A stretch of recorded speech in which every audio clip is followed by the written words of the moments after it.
Bienvenidos chiquillos a la clase de Biología de los Ecosistemas.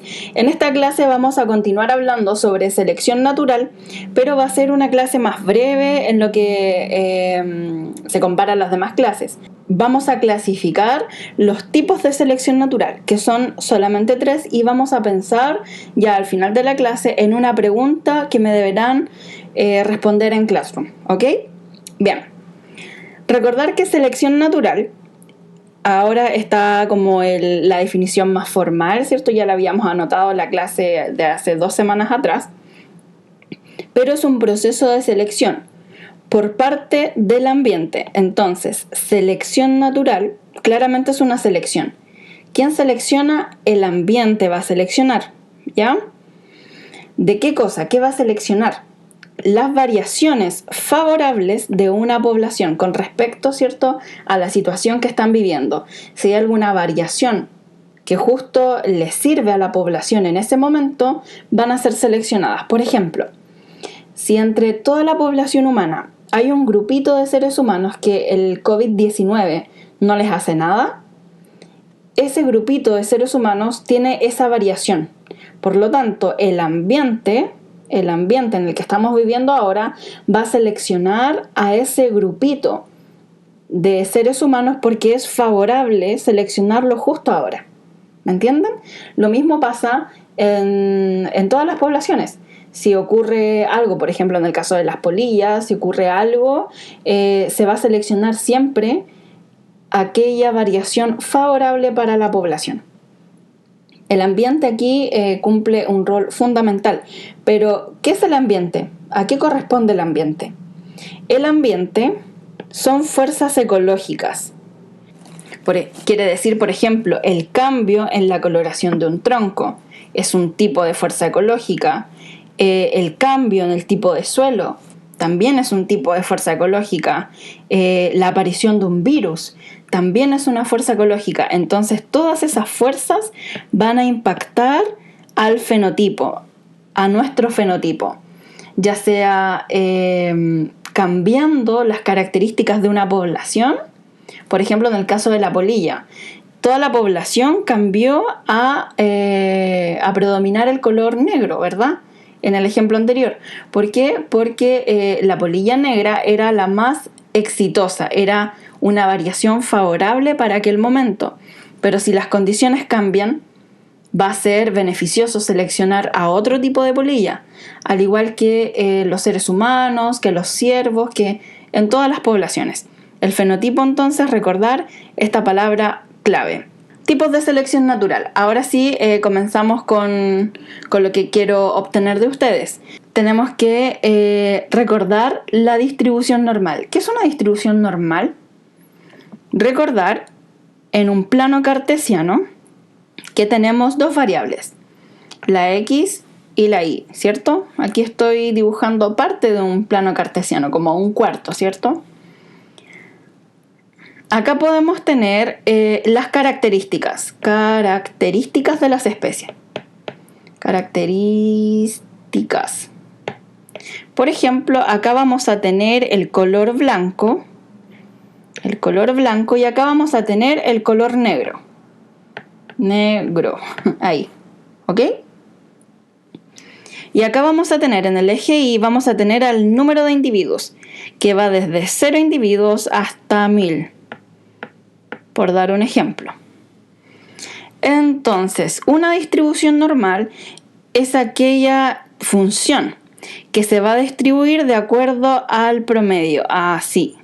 También se le llama una campana de Gauss, de manera que las especies que tienen unas características, por ejemplo, unas características de color gris, que es el punto medio entre blanco y negro, son las que van a predominar en la cantidad de la población, porque hay cerca de 1000, porque hay una mayor cantidad de ellas distribuidas en el color gris.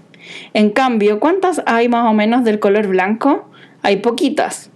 Esto no es con relación al ejemplo de la polilla, ¿eh? Puede ser cualquier otro ejemplo, es que se me quedó el color blanco y negro. Y hay poquitas de color blanco. Y de color negro también hay poquitas, en comparación a las de color gris. Entonces, recordar cómo funciona una distribución normal. Esta es una distribución normal. Esta campanita. Voy a borrar lo que hice para dejar solo la distribución normal. Ahí. ¿Se comprende? Ustedes pueden buscar en YouTube otros videos que explique sobre la distribución normal si es que no les quedó claro. Bien, entendiendo lo anterior, dentro de las poblaciones pueden operar 3 tipos de selección natural. Ya se los había dicho antes.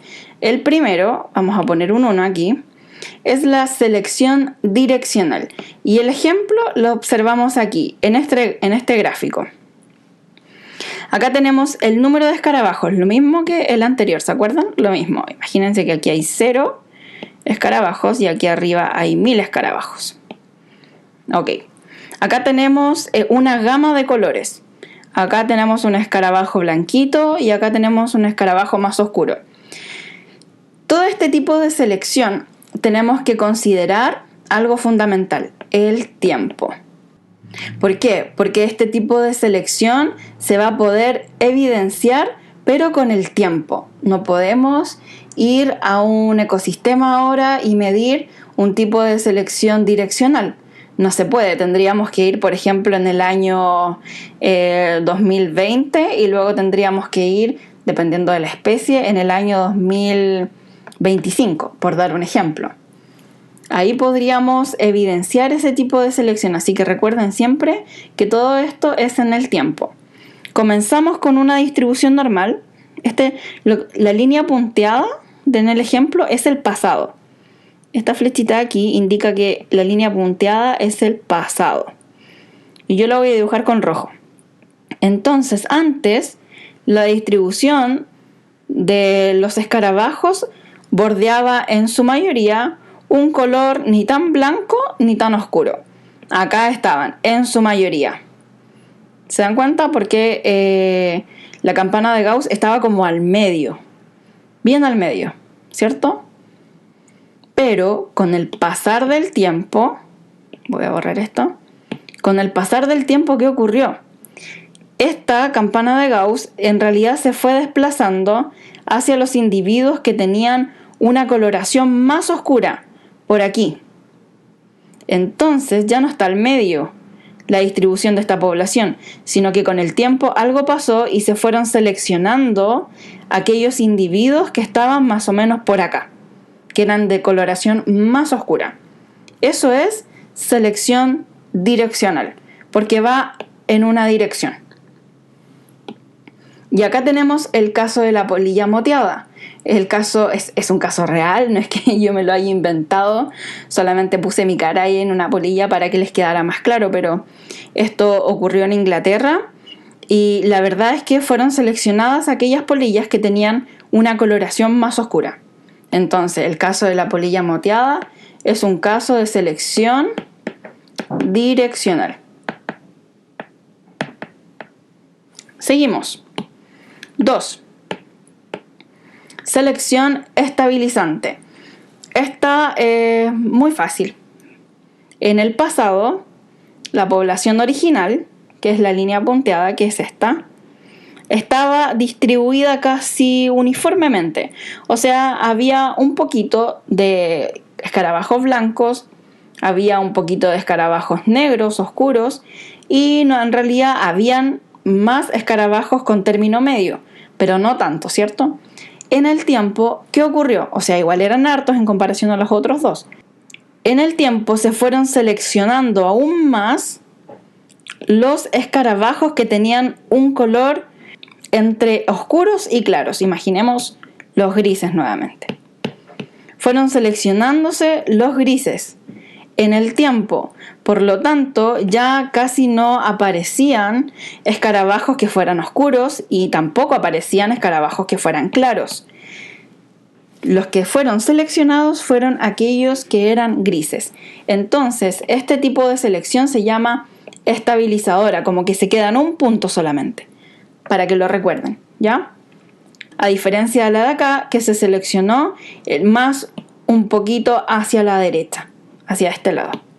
Y en esta, en el centro. Eso hace antes de pasar a la otra diapo, eso hace de que haya poca variabilidad en la población, porque se va a seleccionar un solo tipo de rasgo, que es el gris. La naturaleza ocupa este tipo de selección cuando quiere hacer unas estructuras muy finas. Por ejemplo, la evolución de las flores. La evolución de las flores con el polinizador es un tipo de coevolución muy bonita. En realidad a las flores no les sirve, por ejemplo, ser de tipo muy anchas. No les sirve ser muy anchas, pero tampoco les sirve ser muy angostas. A ellas les sirve un término medio. Un término medio, ¿por qué? Porque se deben ajustar a la anatomía del polinizador. Se deben ajustar a la anatomía que tiene el polinizador, así que va a ser un tipo de selección estabilizante, siempre el término medio en todas las flores y con los polinizadores. Tercer y último tipo de selección. Tenemos una selección disruptiva, acá es todo lo opuesto a la estabilizante. En el pasado, los escarabajos tenían una distribución normal, mientras que en el presente se seleccionaron solamente aquellos organismos que eran más claros, aquellos fenotipos más claros. Los que tenían como una coloración gris no se seleccionaron, no se seleccionó este fenotipo, y también se seleccionó aquellos organismos que tenían una coloración oscura. No solamente puede ser el color, también puede ser el tamaño, ya lo vamos a ver después. Entonces acá el fenotipo que no fue seleccionado por el ambiente es el término medio. Es completamente lo opuesto a esta, porque esta se seleccionó el término medio y acá no. Por eso tiene esta forma. Y esta se llama disruptiva. Vamos a ver un ejemplo. Hay un estudio que no se los quise poner porque era confuso, en realidad se los voy a explicar yo de una forma más sencilla. Resulta que algunas conchitas, algunos organismos, moluscos, no viven en la zona intermareal, porque en la zona intermareal sube y baja la marea continuamente. Por lo tanto, les cuesta mucho estabilizar su forma de vida. De manera que estos moluscos prefieren estar viviendo en una zona cercana al mar, más al océano, o bien en una zona cercana a la playa. Los ecólogos y los que estudian la evolución se dieron cuenta de que los organismos que están en una zona más cercana a la playa son de pequeño tamaño, en comparación a aquellos que viven en la zona cercana al mar. Pero si ellos se ponen a estudiar, se dan cuenta de que no encuentran un término medio entre este y este, a pesar de que son la misma especie. Este molusco es la misma especie que esta, pero no encuentran dentro del fenotipo una característica intermedia. O son muy grandes o son muy pequeños. Selección disruptiva. Se seleccionan este y este, pero no hay término medio.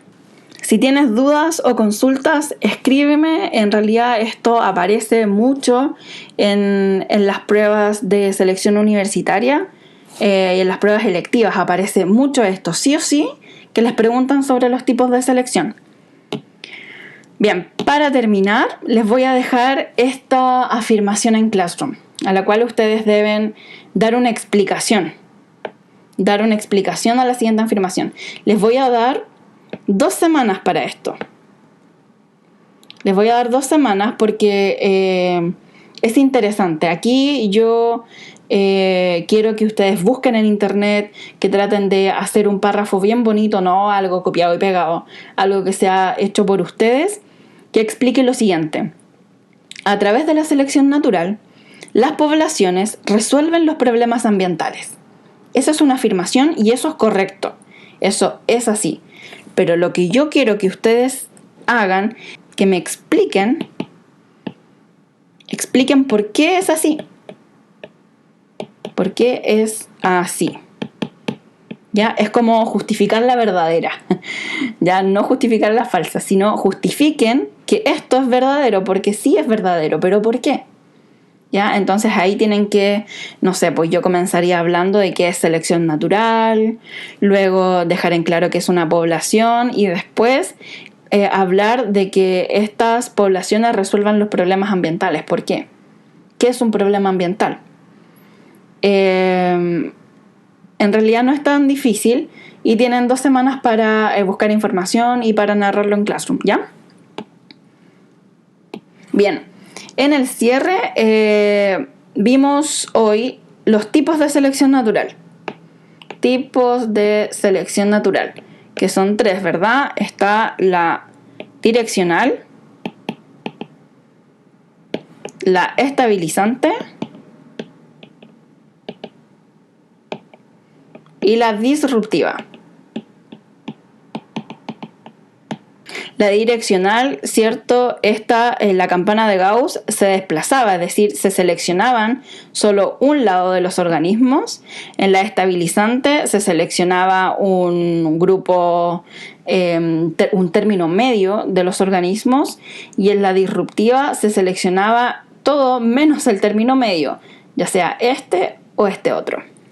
Aquí terminamos. Un abrazo y aún están a tiempo de responder la pregunta anterior en Classroom, ¿ok? Nos vemos. Chao.